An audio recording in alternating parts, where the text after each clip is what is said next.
पाकिस्तान इसलिए नहीं बनाया गया था कि जागीरदारों की जागीरदारियां महफूज हो जाए। पाकिस्तान इसलिए तो नहीं बनाया गया था। असल जरूरत थी कि यहाँ उस निजाम को कायम किया जाए, वो निजाम अदल इज्तिमाई, वो जिसमें हुर्रियत हो, वो निजाम अदल इज्तिमाई जो मोहम्मद अरबी को देकर भेजा गया था। उसके कस्टोडियन सोए हुए, उसके कस्टोडियन को अंदाजा ही नहीं। ये नुस्खा तो हमारे पास था, हमें अमल करना था, दुनिया के सामने पेश करना था। पाकिस्तान बनाया इसलिए गया था कि हम उसका एक नमूना दुनिया के सामने पेश करेंगे।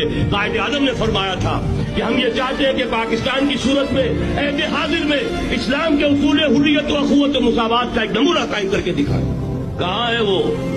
भटक गए, सो गए। बहरहाल अब भी वक्त है, जब तक सांस तब तक आस। अगर तुम मोमिन होगे तो ही सरबलंद करो। हम तो सरबलंद नहीं हैं।